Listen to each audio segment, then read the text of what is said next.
3, quase no fim, que é na segunda carta de Pedro, é na página 1330. 1330.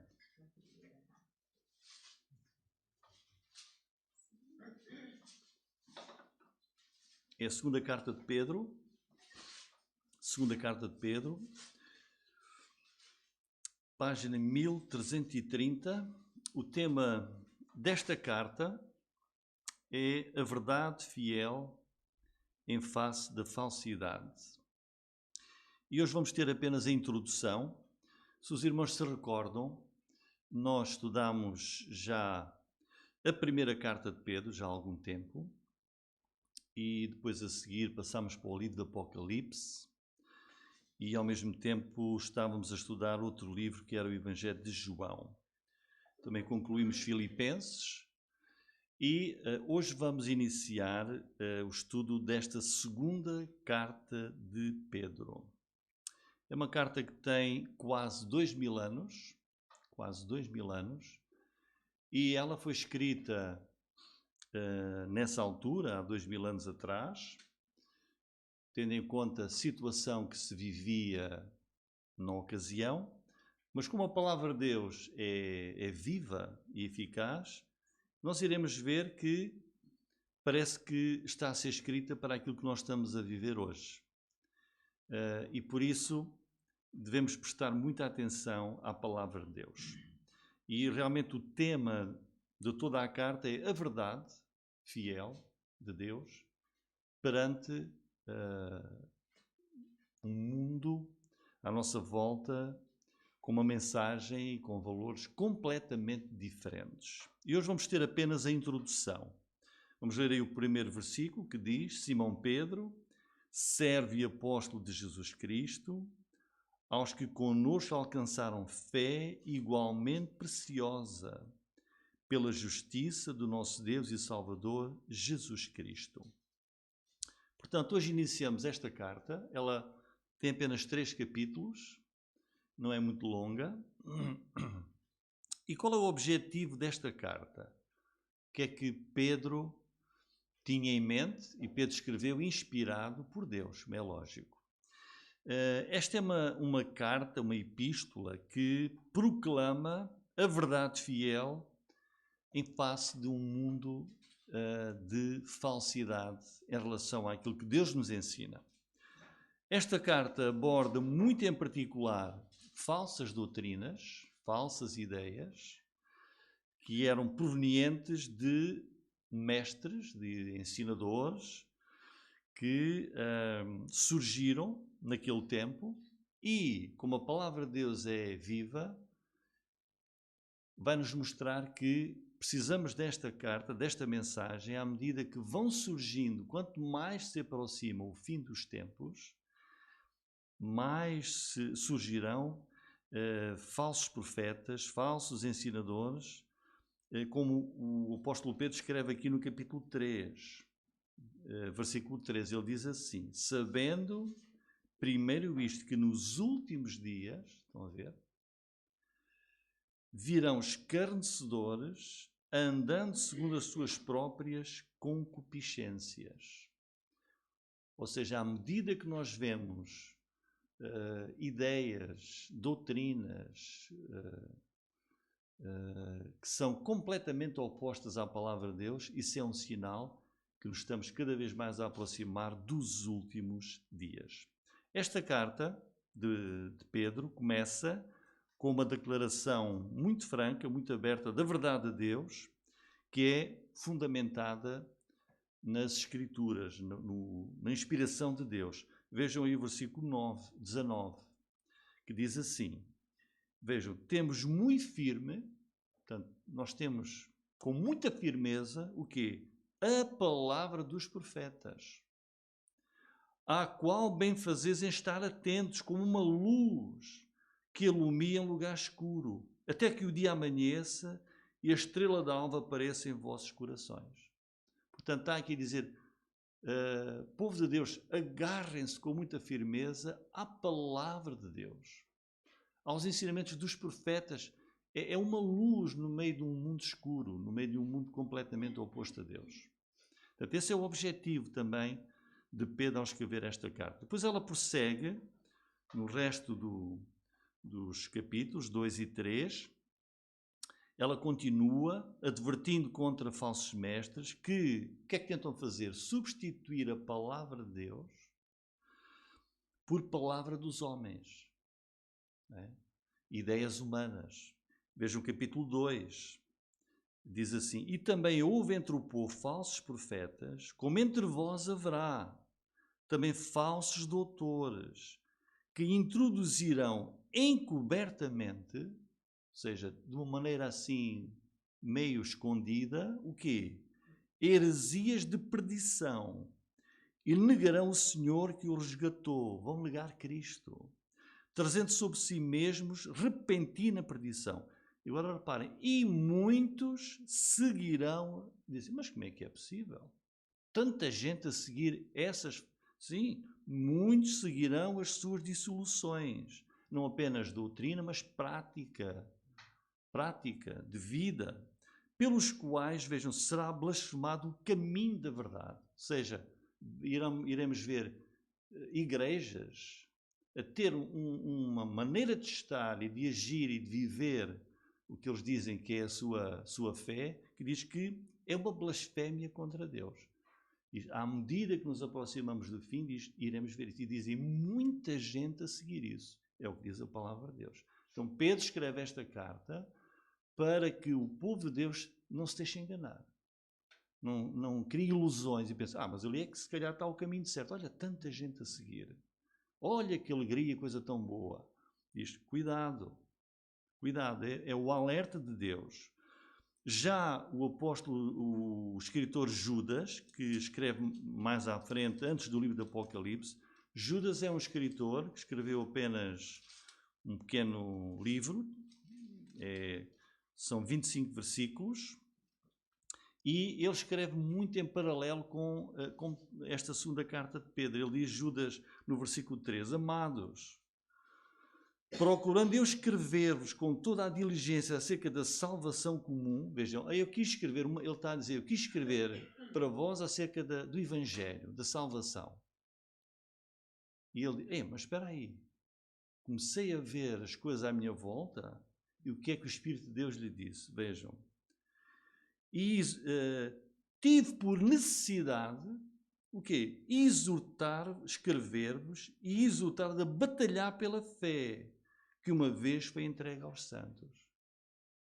Vão ver? Devido à situação de vida daquele tempo e de hoje. Por fim, esta epístola termina, voltando a Pedro, ela termina com a certeza que é a esperança dos crentes. Qual é a grande esperança dos cristãos? Termina dando esta certeza. Segunda vinda de Cristo é uma realidade futura. Mas a segunda vinda de Cristo implica o quê? Duas coisas muito importantes. A destruição do mundo que nós conhecemos e Deus a criar novos céus e nova terra. Capítulo 3, versículo 10 diz, mas o dia do Senhor virá. Esta é a certeza. Virá como ladrão de noite, no qual os céus passarão com grande estrondo, os elementos ardentes se disparão, a terra e as obras que nela há se queimarão, havendo depois de perecer ou de morrer todas estas coisas, que pessoas nos convencerem santo trato e piedade, aguardando e apressando-vos para a vinda do dia de Deus, em que os céus em fogo se desfarão e os elementos ardendo se fundirão. Mas nós, segundo a sua promessa, aguardamos novos céus, nova terra, em que habita a justiça. Portanto, o objetivo de Pedro, nesta carta, é isto que nós temos aqui. Ele dá-nos aqui a verdade fiel, em que nós, como cristãos, cremos, no meio de um mundo, nós, igreja, cremos nisto, vivemos isto, no meio de um mundo que crê e ensina exatamente o contrário. A igreja, a vida do crente é assim. Temos valores, temos perspectivas, temos ensinamentos, estilo de vida completamente diferente do mundo à nossa volta. E esta diferença vai se acentuando cada vez mais à medida que o mundo se aproxima do seu fim. Esta é a nossa esperança e não duvidamos aqui da palavra de Deus. Muito bem, então, como é uma introdução, vamos pensar no autor. Quem é que escreveu esta segunda carta? Versículo 1 diz: Simão Pedro, servo e apóstolo. Portanto, a pessoa que escreveu este livro, a própria carta tem aqui essa evidência da pessoa que a escreveu, do seu autor, tem o seu nome, Pedro, seu ofício, servo e apóstolo de Jesus Cristo. Este é o homem que o Senhor Jesus chamou para apóstolo. E agora, voltando aqui um bocadinho atrás, vamos ver o tempo em que este Pedro, antes de ser apóstolo, aquilo que ele era e como foi chamado. E nós vemos isso, por exemplo, em João, capítulo 1, versículos 40 e 42, em que quem primeiro encontrou Jesus foi o irmão dele, André. E nós lemos lá, era André, irmão de Simão Pedro, um dos dois que ouviram aquilo de João. João, neste caso, era Batista, e o haviam seguido. Este, André, achou primeiro a seu irmão Simão e disse: achámos o Messias. Traduzido é o Cristo, e levou-o a Jesus. Olhando Jesus para ele, disse: tu és Simão, filho de Jonas, tu serás chamado Cefas, que quer dizer Pedro. Então temos aqui um exemplo de um irmão que chamou o seu irmão e disse: olha, encontramos o Messias, anda, conhecê-lo. E levou-o. Foi quando Pedro conheceu Jesus. Depois, mais tarde, Jesus volta a encontrar Pedro quando ele estava a trabalhar. O trabalho de Pedro era pescador. E Jesus vai impressionar Pedro, vai ter com ele ao lugar de trabalho. Jesus não apenas prega, mas faz ali um grande milagre. Que eles trabalharam a noite toda, não apanharam nada. E Jesus diz: lancem agora a rede. E há ali um milagre que deixa Pedro impressionado. Vejam, isso está em Lucas 5, 1 a 11, que eu vou ler. E aconteceu que, apertando a multidão para ouvir a palavra de Deus, estava ele junto ao lago de Genezaré, e via estar 2 barcos junto à praia do lago. E os pescadores, havendo descido deles, estavam lavando as redes. E entrando num dos barcos, que era o de Simão, pediu-lhe que o afastasse um pouco da terra. E assentando-se, ensinava do barco a multidão. Quando acabou de falar, disse a Simão: faz-te ao mar alto, lançai as vossas redes para pescar. Respondendo Simão, disse: mestre, havendo trabalhado toda a noite, nada apanhámos, mas sobre a tua palavra lançarei a rede. E fazendo assim, colheram uma grande quantidade de peixe e rompia-se-lhes a rede. Fizeram sinal aos companheiros que estavam do outro barco, para que os fossem ajudar. E foram, encheram ambos os barcos, de maneira tal que quase iam a pique. E vendo isto, Simão Pedro prostrou-se aos pés de Jesus, dizendo: Senhor, ausenta-te de mim, que sou um homem pecador. Pois que o espanto se apoderara dele e de todos os que com ele estavam, por causa da pesca de peixe que haviam feito. E de igual modo também Tiago e João, filhos de Zebedeu, que eram companheiros de Simão. E agora vejam, e disse Jesus a Simão: não temas, de agora em diante serás pescador de homens. E levando os barcos para a terra, deixaram tudo e o seguiram. Foi aqui quando Pedro conheceu melhor Jesus e Jesus o chama para o seguir. Mas depois é escolhido para apóstolo. Também em Lucas 6:12. E aconteceu que naqueles dias subiu ao monte a orar, ou seja, Jesus, passou a noite em oração a Deus, e quando já era dia chamou-se os seus discípulos, escolheu 12 deles, a quem também deu o nome de apóstolos, Simão, ao qual também chamou Pedro. Portanto, aqui vemos Jesus a chamar Simão para apóstolo. Por isso ele escreve, aqui na carta que escreve, Simão Pedro, servo e apóstolo de Jesus Cristo. Porque ele foi chamado para apóstolo. Versículo 14 da segunda carta de Pedro diz: sabendo que brevemente hei de deixar este meu tabernáculo, como também o nosso Senhor Jesus Cristo já me tem revelado. Aqui Pedro está a revelar, a dizer que em breve vai morrer.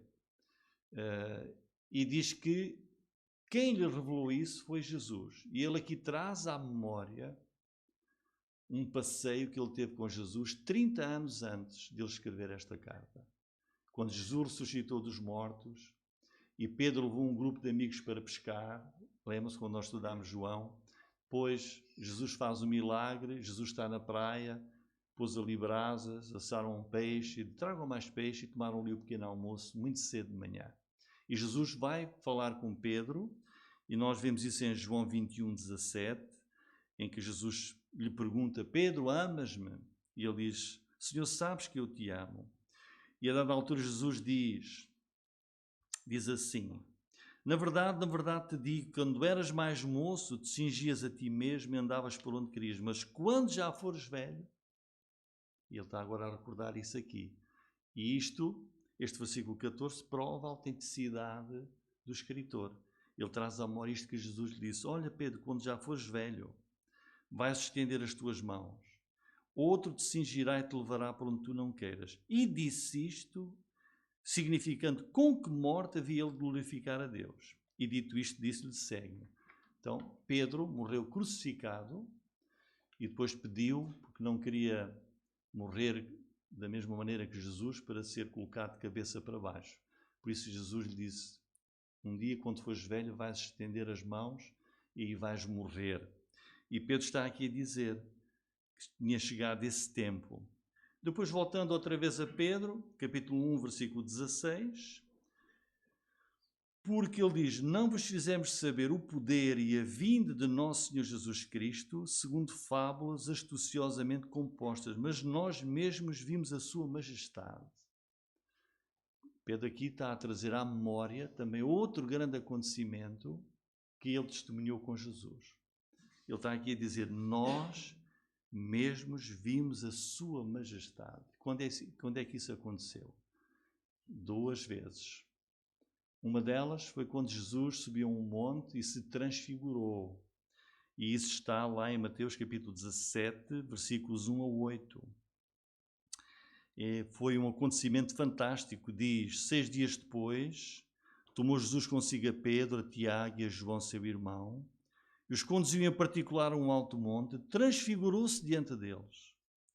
E o seu rosto resplandeceu como sol, as suas vestes se tornaram brancas como a luz.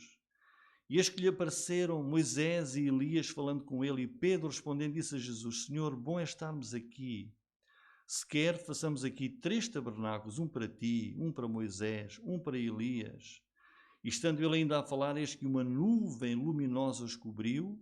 Da nuvem saiu uma voz que dizia: este é o meu amado filho em quem me comprazo, escutai-o. E os discípulos, ouvindo isto, caíram sobre os seus rostos, tiveram grande medo. E aproximando-se Jesus, tocou-lhes e disse: levantai-vos e não tenhais medo. E erguendo eles os olhos, ninguém viram senão unicamente a Jesus. Até aqui vemos a transfiguração, em que Jesus mostra a sua divindade, sua glória, quando diz ali: se transfigurou, o rosto de Jesus brilhou como o sol e a sua roupa era branca como a luz. É isso que Pedro está aqui a dizer neste versículo 16. Nós vimos a sua majestade. E depois a ressurreição também. Este é um nós apostólico, ele e os outros companheiros Tiago e João. E depois viram também a ressurreição de Jesus e sua ascensão aos céus, como está em Atos capítulo 1. Portanto, por aqui, nós não ficamos com dúvidas que quem escreveu esta segunda carta foi, de facto, este Pedro, apóstolo de Jesus Cristo. Muito bem. Em terceiro lugar, quando é que esta carta foi escrita? Onde é que Pedro estava quando a escreveu? E ele escreveu para quem? Isto também é importante. Esta é então a segunda carta de Pedro, e ele escreve esta carta aos mesmos a quem ele escreveu a primeira. Vejam, na primeira carta de Pedro, capítulo 1, ele escreve assim: Pedro, versículo 1, apóstolo de Jesus Cristo, aos estrangeiros dispersos no Ponto, Galácia, Capadócia, Ásia e Bitínia. Portanto, Pedro está a escrever a primeira e a segunda carta aos crentes que viviam naquela região da Ásia, Capadócia, Galácia, Bitínia, que é, hoje em dia, era na Ásia Menor, hoje em dia essencialmente aquilo que é a Turquia. Ele está a escrever aquela carta, esta segunda e a primeira, aos crentes das igrejas que o apóstolo Paulo, nas suas 3 viagens missionárias, fundou. O apóstolo Paulo fundou estas igrejas e ele agora está a escrever esses crentes. Vejam aqui, por exemplo, 1 Pedro, capítulo 2, versículo 11, ele diz assim: Amados, peço-vos como a peregrinos e forasteiros. Portanto, eram crentes que muitos deles eram judeus que tinham saído de Israel e eram peregrinos e forasteiros no lugar onde estavam. Versículo 12: Tendo o vosso viver honesto entre os gentios, entre os povos daquela região. Também o capítulo 4, versículo 3, diz: Porque nos basta que no tempo passado da vida fizéssemos a vontade dos gentios, andando em dissoluções, concupiscências, embriaguezas, glutonarias, bebedices e abomináveis idolatrias. Portanto, ele está aqui a mostrar, como iremos ver melhor daqui a pouco, que está a escrever essencialmente para judeus que viviam no meio daquilo que se chamam aqui os gentios, que são aqueles que não são da nação de Israel.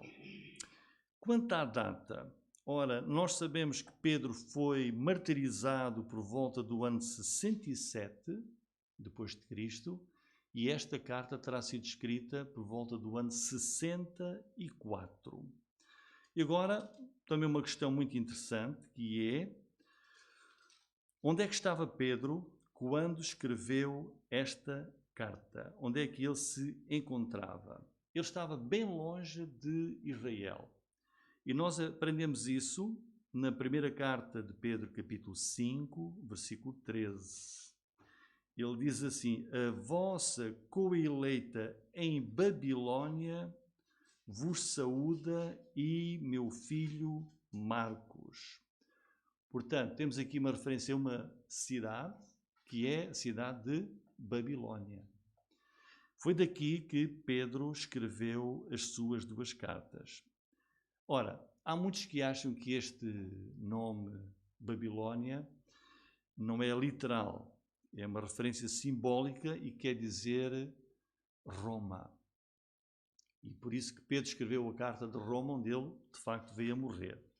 Mas, se nós tomamos como sendo lugares literais o que está no capítulo 1, versículo 1, onde ele diz: Pedro, apóstolo de Jesus Cristo, aos estrangeiros dispersos no Ponto, Galácia, Capadócia, Ásia e Bitínia.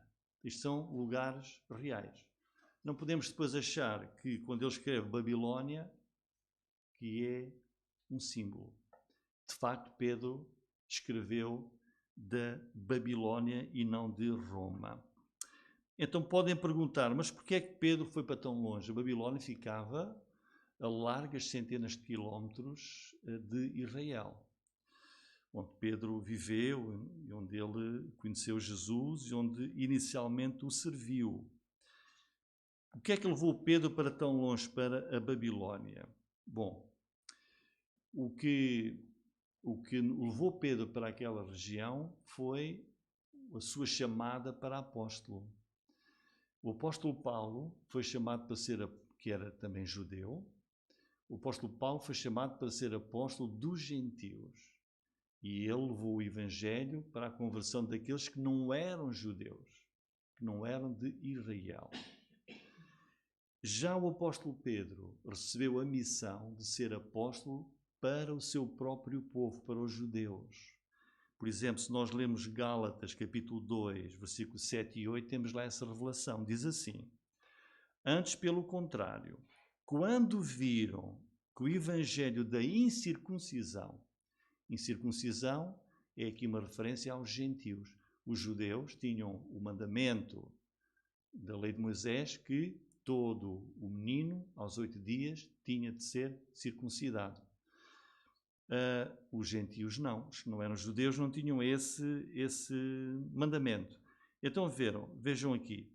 Quando viram que o evangelho da incircuncisão me estava confiado, é Paulo que está a escrever.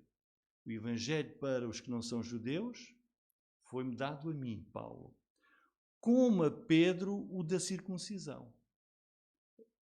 Pedro recebeu o mandamento de Deus e de Jesus para ser apóstolo e levar o evangelho aos judeus, aos hebreus. Porque aquele que operou eficazmente em Pedro para o apostolado da circuncisão, esse operou também em mim com eficácia para com os gentios. Portanto, Paulo, judeu, era da tribo de Benjamim, chamado para ser apóstolo e levar o evangelho às nações que não eram judaicas. Pedro foi chamado para levar o evangelho ao próprio povo de Israel que rejeitou Jesus. Ainda hoje, os judeus esperam a vinda do Messias. E o Messias, Jesus, já veio.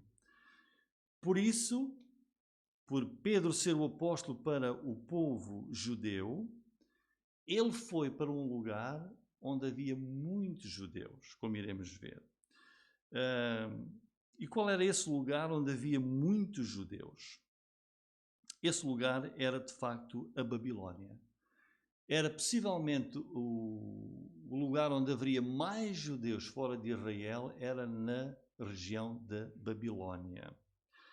Na região da Babilónia. Nós vamos ver, por exemplo, em Atos capítulo 2, versículo 9, o que é que nós temos em Atos capítulo 2? Temos o início da história da igreja, em que, naquele domingo de Pentecostes, é cumprida a promessa de Deus de ser enviado o Espírito Santo, que Jesus disse: espera em Jerusalém o cumprimento da promessa do Pai. E no capítulo 2 de Atos vemos, dia de Pentecostes, o Espírito Santo a cair sobre a igreja. Era um dia de uma grande festa em Israel, em Jerusalém, em que os judeus do mundo inteiro viajavam para Jerusalém para a festa do Pentecostes. E Atos capítulo 2 descreve ali os imensos lugares de onde vieram judeus que ouviram a mensagem do Evangelho. E lá temos essa referência. São ali chamados os que habitam na Mesopotâmia.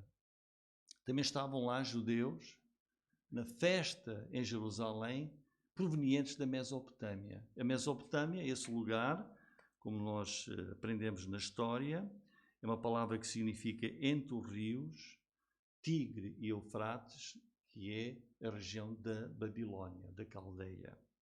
Portanto, olhando agora para a história de Israel, estou a pedir aqui a vossa atenção agora, estamos a ver aqui um bocadinho de história. Agora vamos ver como é que estavam tantos judeus na Babilónia. E nós sabemos isso. Há um grande historiador judeu do primeiro século, que se chamava Josefo,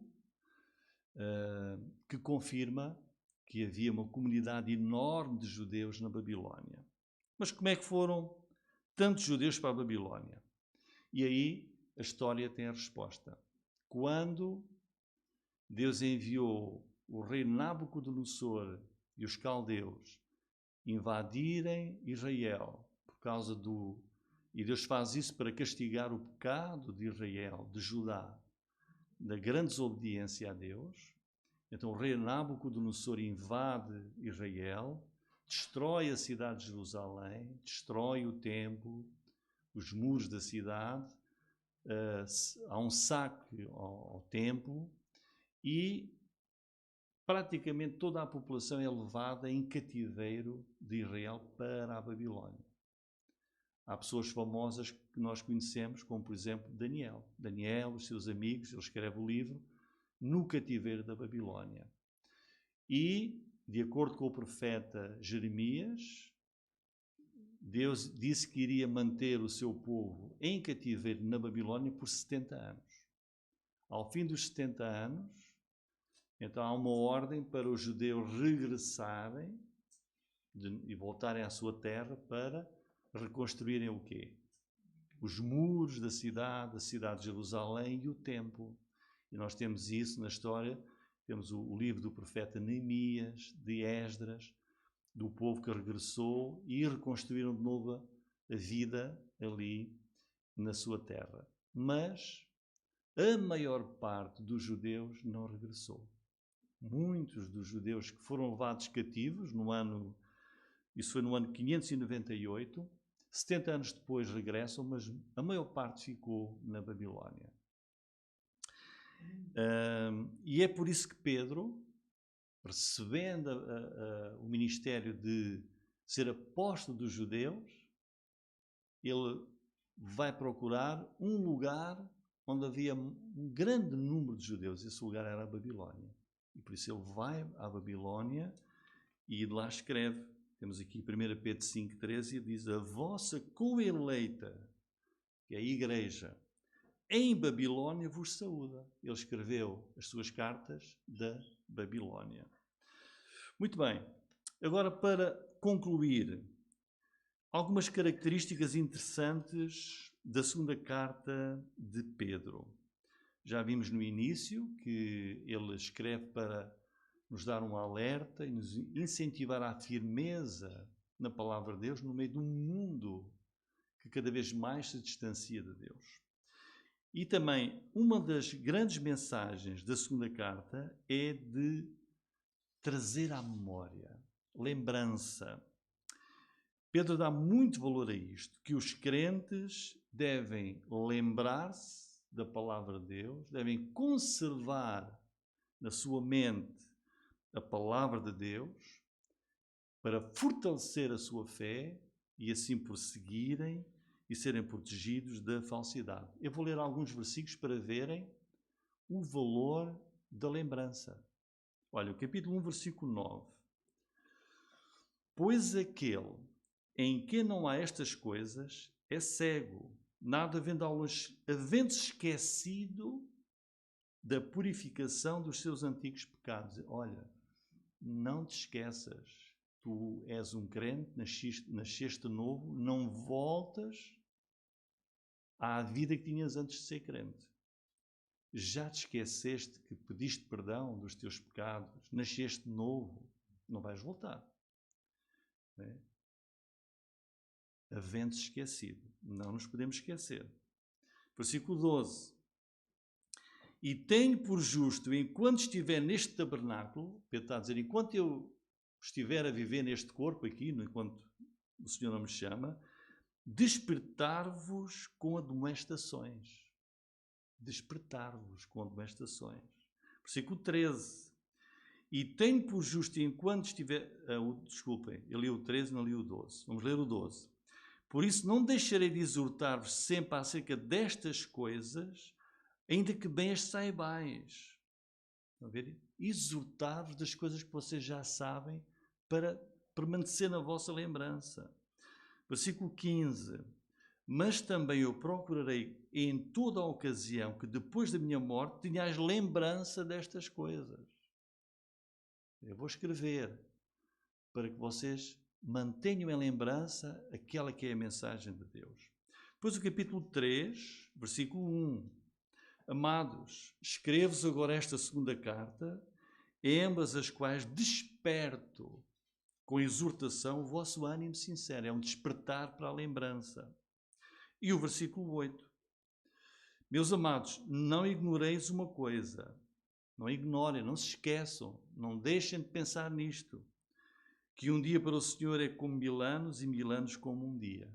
Portanto, a mensagem muito própria aqui de Pedro nesta segunda carta é: lembra-te, não te esqueças, mantém na tua mente, é o apelo de Pedro. Irmãos, concluindo, nós não precisamos, e às vezes parece que é algo que andamos sempre à procura, não precisamos de procurar sempre coisas novas.